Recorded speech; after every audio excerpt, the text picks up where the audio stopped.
Venir a la casa del Señor. Muchas gracias por hacer el esfuerzo. Amén. Mis queridos hermanos, es un gozo visitarles nuevamente.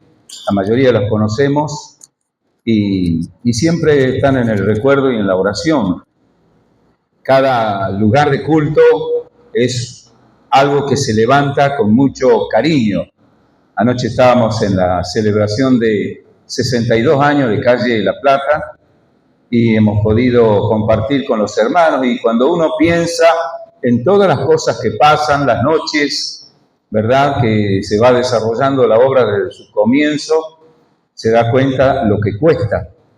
Yo aprendí un poco en este último tiempo, estando allí en Villa Urquiza, porque a veces uno entra en una congregación cuando ya está todo preparado y bueno, y es lindo, digamos, cuando hay actividades para hacer, y a veces uno critica y dice, no, esto está bien, aquello está mal, ¿verdad? Pero no sabe que alguien preparó las sillas, el escenario, el púlpito y todas las cosas que aquí se han hecho.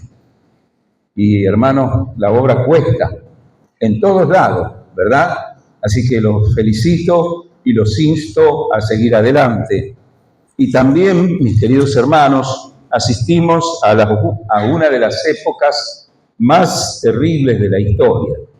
Se avecina una tercera guerra, como dicen algunos, donde las armas no son de pequeño alcance, son armas nucleares. No solamente va a haber muchas muertes, sino también mucha destrucción. Y no quiero usar el miedo para predicar, pero la palabra de Dios es apocalíptica. Apocalíptica quiere decir que nos habla del término, del final. El apóstol Pedro es claro cuando dice: el fin de todas las cosas se acerca. De todo, ¿verdad? Tantas cosas que nosotros hemos idealizado, hemos creído que eran la gran cosa, se acerca el fin de todas las cosas. Y nosotros, como creyentes, tenemos que aprender a vivir en esa dimensión. ¿En qué dimensión? El Señor viene, el tiempo se acaba, el mundo se acaba. El mundo vive de espaldas a Dios. Yo veo, a mí me encanta el fútbol, pero veo que es un instrumento a veces que usa el diablo para entretener a las personas y meterlas en un mundillo donde hay droga, donde hay alcohol, donde hay peleas, etc. Y así como eso usa todo para distraer, para atraer, para que las personas no piensen en la vida eterna. Pero hoy usted está acá y yo para hablar sobre el Señor, sobre la vida eterna, sobre lo que nos espera. Y la palabra de Dios es muy clara en que los últimos tiempos serán sembrados de engaño, en todo sentido, y también en la iglesia. Pedro, Pablo, Judas, Juan hablaron claramente que en los últimos días tenemos que estar preparados porque va a haber cada vez más engaño. ¿Y cómo combatimos el engaño? Primero con esto. Mucho estudio de la palabra del Señor, apegarnos a ella, pedirle al Señor revelación. Señor, háblame por tu palabra. Señor, ayúdame. Señor, no me dejes que yo me duerma. ¿Qué dice el apóstol Pablo a los tesalonicenses? Por tanto, no durmamos como los demás, sino seamos sobrios y velemos. Entonces, el primer elemento que tenemos es la palabra de Dios para combatir el engaño, para combatir las malas doctrinas, para combatir nuestra propia apatía. ¿Se entiende? La palabra de Dios. Dice el apóstol Pablo a los Efesios, que seamos llenos del Espíritu, hablando entre nosotros con salmos, himnos y cánticos espirituales, que no haya pérdida de tiempo en conversaciones banales. Hermano, yo he sido mal ejemplo de a veces perder el tiempo conversando de tantas cosas, pero hoy ya no es tiempo de perder el tiempo, valga la redundancia. Entonces, tenemos que activarnos en lo que el Señor quiere. ¿Y qué otra forma tenemos más? Conocer al Señor Jesús. Y usted dice, bueno, pero yo ya lo he conocido, ya yo me convertí allá en el 15 de marzo de tal año. Bueno, pero en Cristo están escondidos todos los secretos de la sabiduría y del conocimiento. Por lo tanto, es como un cajón sin fondo. Usted busca y busca y busca y siempre va a encontrar algo nuevo.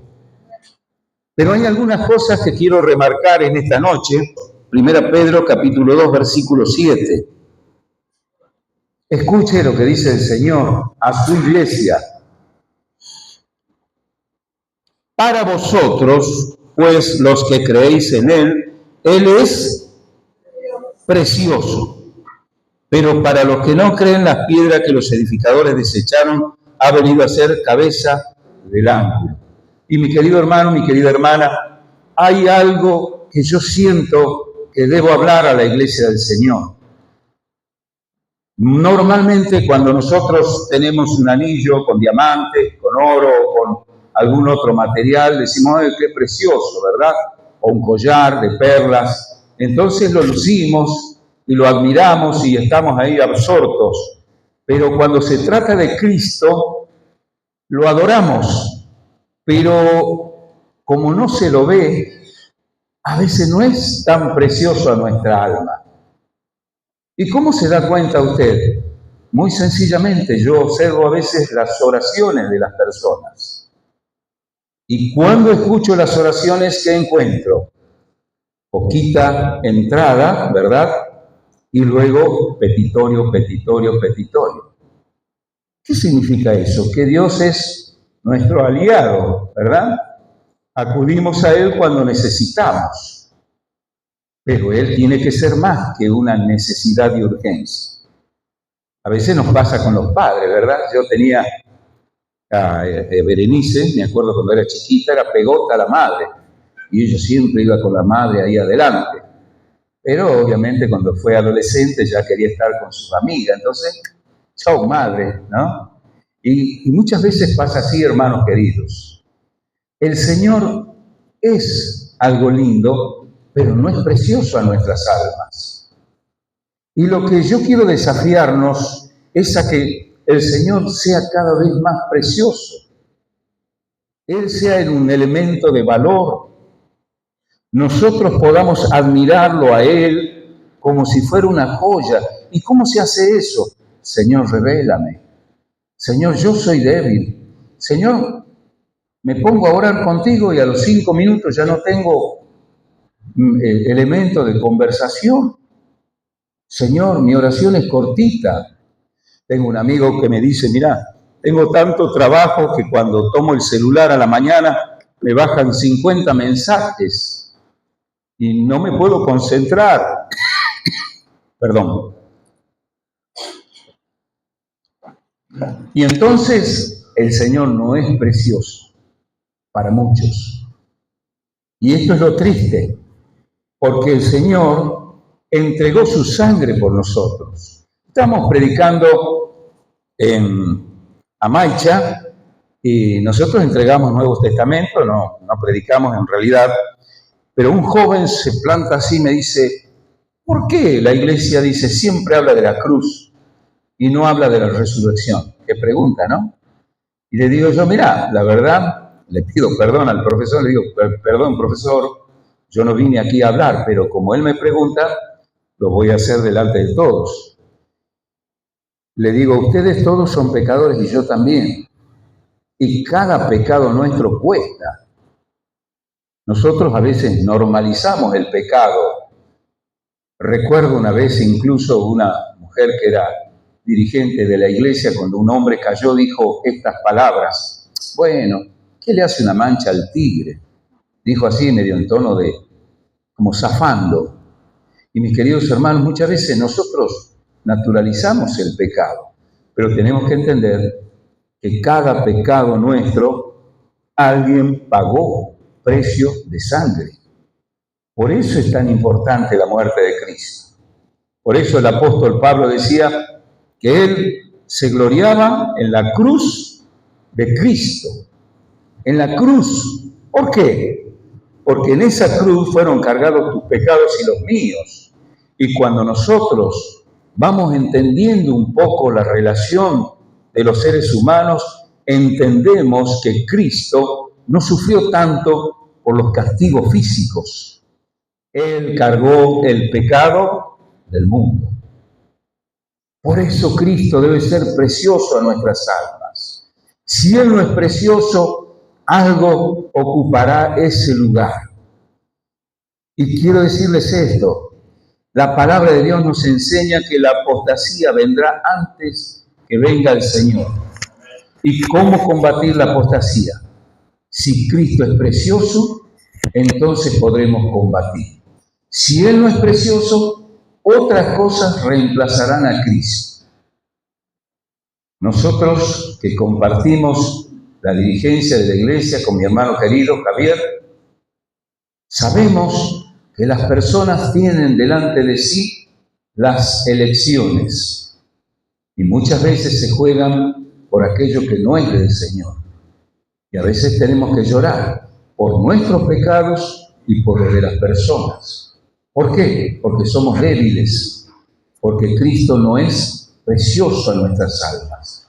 No lo tomamos en serio, no lo valoramos como debemos valorar. Tengamos cuidado, digamos, Señor, ayúdame. Yo quiero verte precioso a mi alma, a mi interior. No quiero mentirte con los labios. Quiero que seas precioso a mi alma. Amén. También, mis queridos hermanos, el Señor nos habla en el libro de Juan, el capítulo 7 y el verso 37. Capítulo 7 de Juan, versículo 37.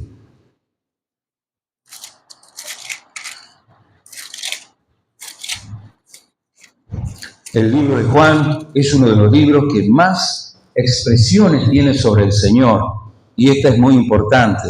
Dice así: en el último y gran día de la fiesta, Jesús se puso de pie y alzó la voz diciendo: si alguno tiene sed, venga a mí y beba. El que cree en mí, como dice la Escritura, de su interior correrán ríos de agua de vida. Esto dijo del Espíritu que habían de recibir los que creyesen en Él, pues aún no había venido el Espíritu Santo porque Jesús no había sido aún glorificado. Mis queridos hermanos, el Señor está en el último día de una gran fiesta. ¿Y qué es lo que hay más en cualquier fiesta? ¿Qué es lo que hay más en cualquier fiesta? Bebida, comida, alegría, ¿verdad? Seguramente alguno se habrá tomado de más, pero el Señor dice a gran voz: si alguno tiene sed, venga a mí y beba. ¿Y por qué ofrece Cristo ese elemento líquido? ¿Por qué? ¿Saben por qué, mis queridos hermanos? Porque en este mundo no vamos a encontrar nada que sea superior a Él. Yo he tenido la oportunidad de presenciar una pareja que concurría al consultorio y los dos eran como artistas de cine. No eran rubios, pero eran lindos y tenían un auto último modelo. El hijo mayor de la señora se volvió gay y empezaron las disputas. Era un hogar ultracatólico.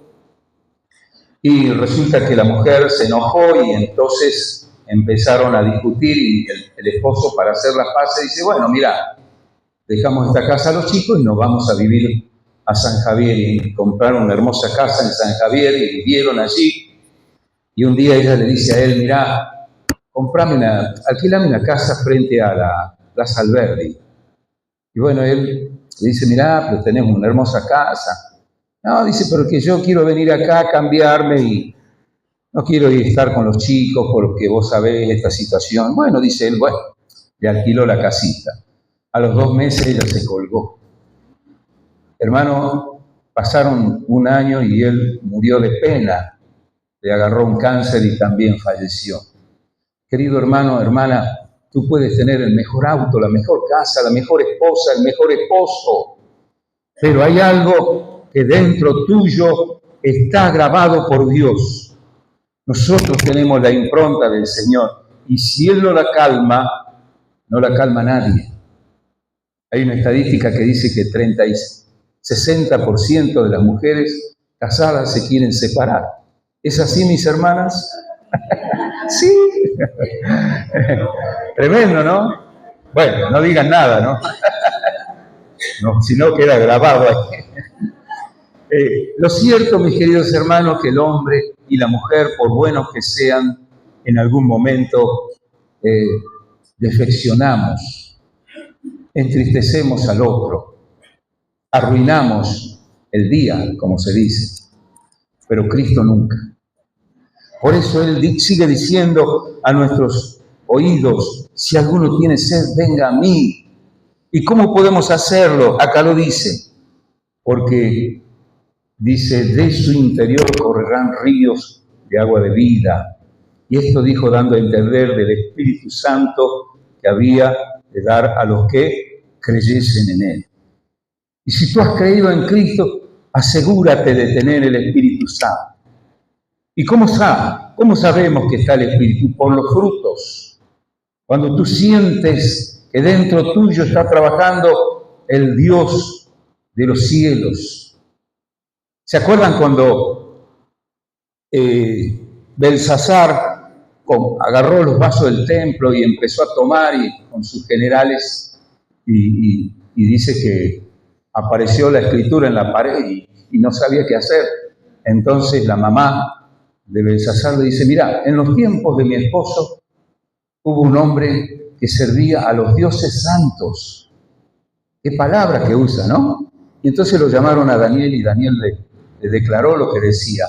Pero lo que quiero decir, mis queridos hermanos, es que el Dios nuestro no es el mismo Dios de los demás. La gente dice, bueno, hay un solo Dios. Pero nuestro Dios es distinto. Por eso Ruth lo entendió.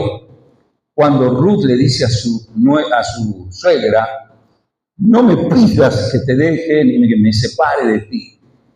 Tu pueblo será mi pueblo, tu Dios será mi Dios. ¿Cómo es tu Dios?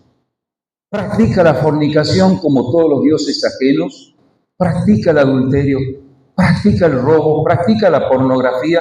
¿Cómo es tu Dios? ¿Cómo es mi Dios? Esto es lo que tenemos que entender. Y nuestro Dios es distinto a los dioses del mundo. Por eso nuestro Dios es santo, santo, santo. Y nosotros tenemos que entrar en esa dimensión. Muchas veces yo pregunto a las personas, ¿usted quiere ir al cielo? Sí, cómo no. Pero prefieren vivir como el demonio. Ahora, no se puede ser contento allá en el cielo, donde reina la santidad, cuando acá se practica el pecado. Por eso el Señor nos dice, si alguno tiene sed, venga a mí, a mí. Los pastores estamos para servir, los hermanos de la iglesia está para servir. Pero a quién tiene que ir usted y yo es al Señor. Si alguno tiene sed, venga a mí y beba. Y de su interior correrán ríos de agua de vida. Estábamos trabajando con una parejita de hombres, personas grandes que se casaron, gracias al Señor, en la iglesia. Y estaban ahí tironeando, ¿viste? Y entonces le leímos esta parte. De su interior. Muchas veces cuando estamos peleando sacamos lo peor de nosotros, ¿verdad? Lo dice la palabra, de su interior saldrán ríos de agua viva. ¿Quieres que tus relaciones mejoren? De tu interior tiene que salir el río de agua viva, de mi interior. Porque vamos a vivir tiempos muy difíciles, donde la gente se va a poner cada vez más peor. Ya nada asombra, mis queridos hermanos. Hemos visto ese triple crimen grabado. Y esto nos muestra la maldad del ser humano. y vamos a encontrar cosas peores en el devenir del tiempo. Pero ¿cómo poder combatir? Si alguno tiene sed, venga a mí y beba, y de su interior correrán ríos de agua viva. ¿Vieron cuando vamos al cerro y hay una vertiente? ¿Cómo sale el agua? Cristalina. ¿Y qué más? Fresca. Dan ganas de tomar, ¿verdad? Pero cuando vamos a una sequía que está parada, ¿verdad? Hay mal olor, está feo. Y esta es la expresión, mis queridos hermanos, que cuando en nuestras vidas está el Señor, ¿qué vamos a sacar para afuera? ¿Qué vamos a sacar? Ríos de agua viva. Vamos a sacar, vamos a estar contentos, vamos a estar. Entonces, ¿qué tenemos que hacer? Señor, quiero recibirte en mi corazón. Quiero que el Espíritu Santo esté acá. Y si lo tenemos al Espíritu Santo, dice Pablo, sed llenos del Espíritu Santo. Señor, quiero que me llenes. Señor, quiero que me llenes. Antes de jubilarme, tenía una compañera jovencita, linda, la chica, 20 años, y muy graciosa, muy servil. Y cuando me iba yendo, se escuchó una voz que decía, la Paulita se mató. Se había colgado, 20 años. Me subió, me bajó un frío, digamos, por la espalda, tremendo, y resulta que fue una reacción. Conversé después con el padre, me dice, mirá, dice, ella tenía una relación lésbica con una persona mayor, y esa mujer se fue de baile, digamos, esa noche, y la dejó, y esa chica no halló mejor cosa que matarse. Y me quedó una bronca. Y haciendo guardia en Bellavista, resulta que llega un día una mujer tatuada, nerviosa. Dice, yo soy Eugenia, no sé cuánto. Dice, me parece que a usted lo conozco. Le digo, yo no. Y yo había estado orando, Señor, lléname de tu espíritu, por favor, lléname de tu espíritu. Y resulta que cuando la veo, me dice, yo era pareja de Paula. Ay, Dios, digo yo. Qué gana de pedir al Señor que baje fuego del cielo, ¿verdad? Señor, quémala.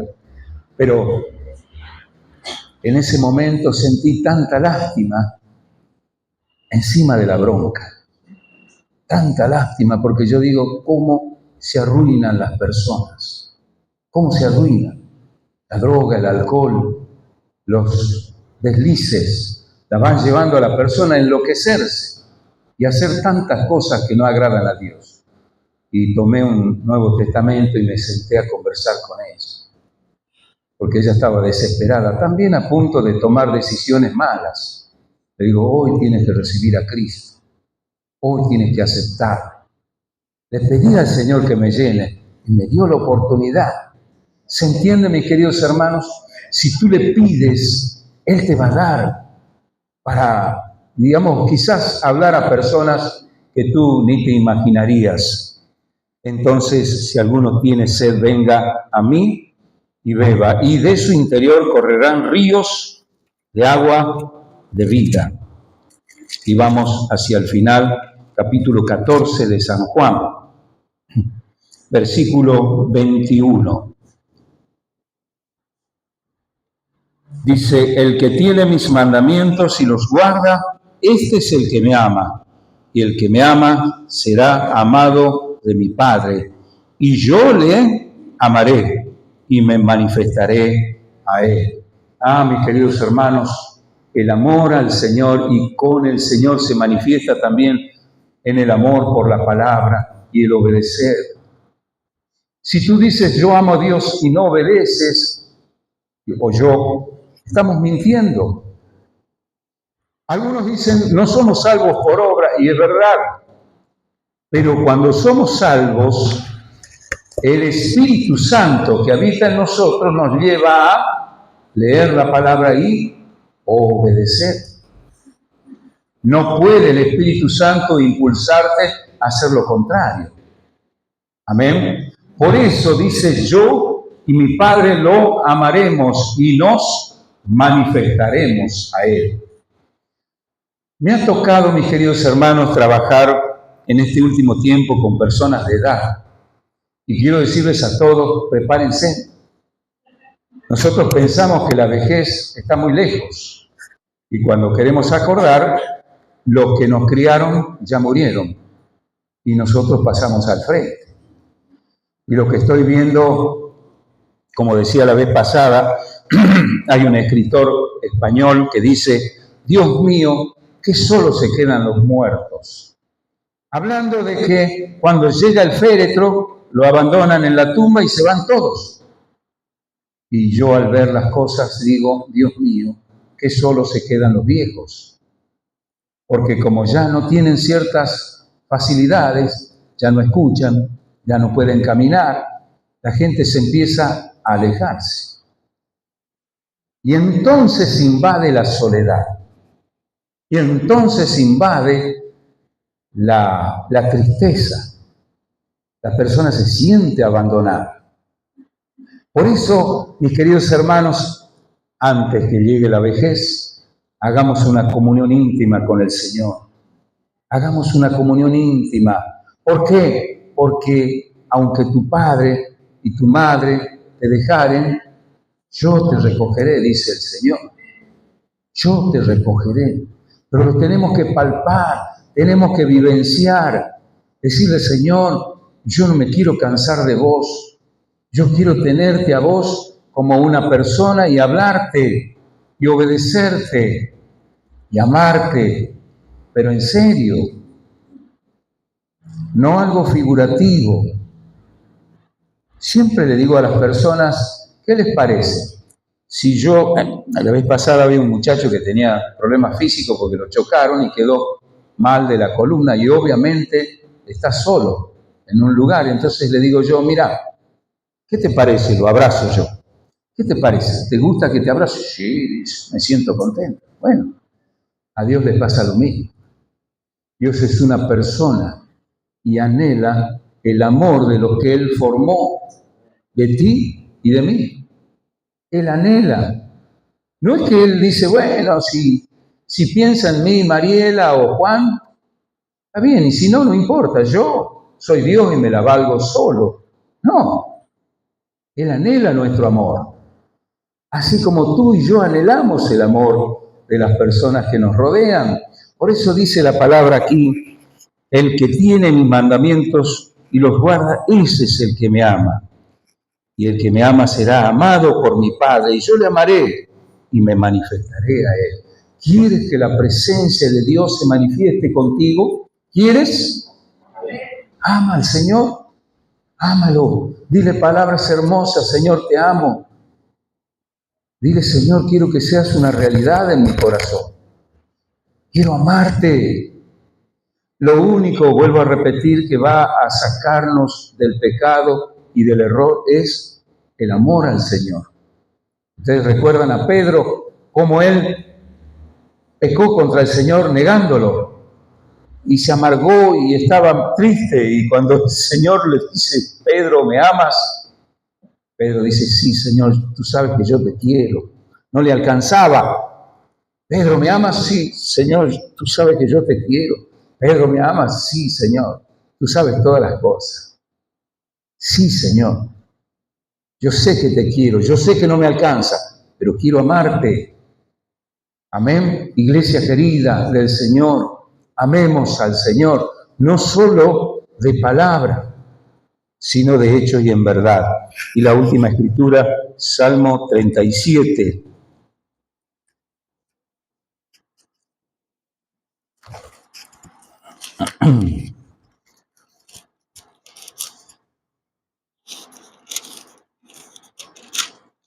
Dice la palabra del Señor.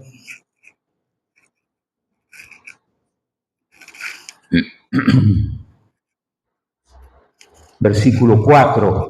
Deleítate a sí mismo en Jehová, y Él te concederá las peticiones de tu corazón. Deleítate. Deleitarse significa estar embelesado, ¿verdad? Como cuando tú miras un cuadro hermoso, ¿verdad? Y estás ahí absorto, o una joya. No es solamente algo que tú admiras, sino algo que tú atrapa tu corazón. Entonces dice la palabra, deleítate en Jehová, y Él concederá las peticiones de tu corazón. Queremos las bendiciones de Dios, pero no queremos a Dios. Esa es nuestra triste realidad. Y más en el cristianismo del último tiempo. ¿Y cómo lo sé? Lo dice la palabra. 2 Timoteo capítulo 3. Debes saber esto. Habrá hombres, amadores de sí mismos, avaros, vanagloriosos, altivos, sin afecto natural. ¿Se entiende, mi querido hermano? El último tiempo está impregnado del hedonismo. ¿Qué es el hedonismo? Yo me amo a mí mismo y los demás que los parta un rayo. Así vivimos. Pero dice la palabra, deleítate en el Señor y Él te va a conceder las peticiones de tu corazón. Hoy estaba conversando con mi hijo y me dice, ¿sabes que estaba viendo la vida de Isaac, el hijo de Abraham? Y dice que él plantó semillas en un campo y le dieron como fruto 100 por 1. Y era un tiempo de sequía y nadie podía tener cosecha en ese tiempo. ¿Quién la tuvo? Isaac. ¿Y cómo aprendió Isaac a adorar al Señor? Dice que él salía al campo y estaba absorto en el Señor. De Isaac no se nos dice mucho, pero se nota en él un espíritu de adoración, de estar deleitándose en el Señor. Y es uno de los únicos casos que el Señor le trae la esposa al lugar donde él estaba. ¿Es así o no? Deleítate en el Señor y Él concederá las peticiones de tu corazón. Yo creo, mis queridos hermanos, que el mensaje del que amemos al Señor es el mensaje que nos puede ayudar a combatir la apostasía, porque hay apostasía por todos lados. Hay mucha gente que me dice en la cara, yo, dice, soy un apartado. Yo digo, ¿cómo pueden decir, soy un apartado, una apartada? ¿Cómo pueden decir tan sueltitos de cuerpo, como decimos acá en Tucumán? ¿Cómo pueden decir? Porque nuestro Dios es tan amante que Él llora cuando nosotros nos apartamos de Él. Mis queridos hermanos, tengamos presente estas escrituras. Y para cerrar, el Señor nos dio todo, pero también exige todo. Vamos a leer para finalizar Lucas capítulo 14. Lucas capítulo 14.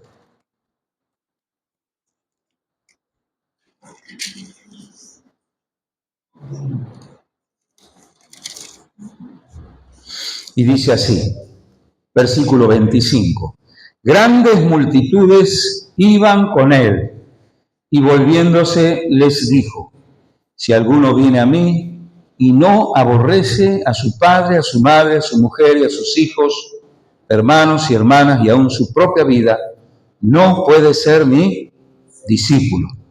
Y el que no lleva su cruz y viene en pos de mí, no puede ser mi discípulo. Porque ¿quién de vosotros que queriendo edificar una torre no se sienta primero y calcula los gastos al ver si tiene lo que necesita para acabarla? No sea que después que haya puesto el cimiento y no pueda acabarla, todos los que lo vean comiencen a hacer burla de él, diciendo, este hombre comenzó a edificar y no pudo acabar. ¿O qué rey, al marchar a la guerra contra otro rey, no se sienta primero y considera si puede hacer frente con 10.000 al que viene contra él con 20.000? Y si no puede, cuando el otro está todavía lejos, le envía una embajada y le pide condiciones de paz. Así, pues, cualquiera de vosotros que no renuncie a todo lo que posee, no puede ser mi discípulo. Mis queridos hermanos, termino con esto. A través de de los tiempos que trabajamos, tanto nosotros como los que pastoreamos después, estamos llenos de pretextos.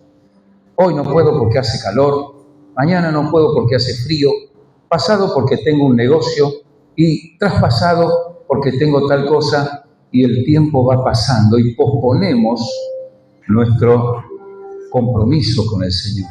Lo posponemos. Lo triste es que pasa el tiempo y muchas veces yo he visto a personas morir, creyentes, ¿verdad? Diciendo, si hubiera podido dedicarle un poquito más de tiempo. Pero ya era tarde. Mis queridos hermanos, Dios nos llama a un compromiso serio con Él. Les hablo con el corazón porque nosotros estamos viviendo un tiempo muy difícil. Y si nosotros en este tiempo no tenemos compromiso con el Señor, vamos a pasarla mal. Y ese compromiso con el Señor implica renunciar a cosas que son del sentimiento. Si alguno ama a su papá, a su mamá, a su mujer, a sus hijos, más que a mí, y aún a su propia vida, no puede ser mi discípulo. Si tú antepones siempre tu novio, tu novia, tu esposo, tus hijos, no porque mi hija, no porque mi señora no quiere, no porque nunca vas a tener un compromiso con el Señor. No te digo que abandones tu hogar, no. La Biblia nunca habla de divorciarse y de separarse porque ese no es el plan de Dios. Lo que el Señor acá está diciendo es que Él está antes que tu esposo, tu esposa, tus hijos y todo lo que tenga que ver con compromiso terrenal, aún tu propia vida. ¿Me aguantan una cosita más? ¿Un cuentito más? Hermanos, yo estoy trabajando con personas de 95 años, 99, hasta 100 años. Y algunos llegan muy bien, pero otros llegan a un desastre. Y hace poco me visitó una prima y me dice, Daniel, mi mamá sufrió mucho antes de morir. Dice, yo quisiera y le he pedido al Señor que yo quiero servirle a Él y que yo muera sirviéndole. Y me gustó. ¿Saben por qué, mis queridos hermanos? Porque muchas veces las personas cuando envejecen pasan a ser una carga. Y ellas mismas, las personas, hombre o mujer, se molestan porque dicen, bueno, yo acá soy una carga, yo quiero morirme. Me lo dicen en la cara. Pero, hermanos y hermanas, qué lindo sería morirse sirviendo al Señor, ¿verdad? Aunque nos cueste. Por eso dice, cualquiera que no renuncie a su propia vida no puede ser mi discípulo. Tengo que empezar a pensar, tienes que empezar a pensar, ¿qué puedo hacer para servir al Señor antes que vengan los días en que no puedo hacerlo? ¿En qué forma puedo usar el tiempo para Él?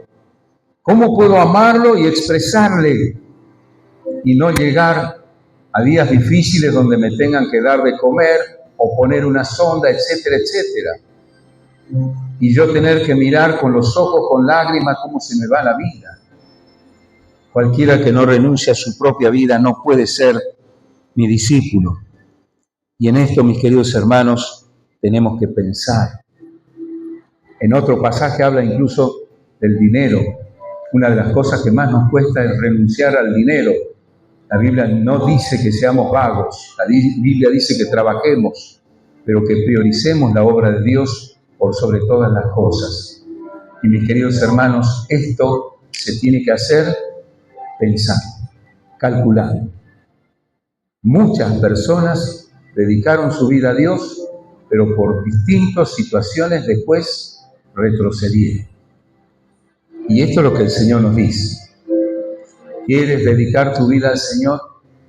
¿Quieres que Él utilice tu vida? Piensa. Un león no es bueno ni malo. Un león mata.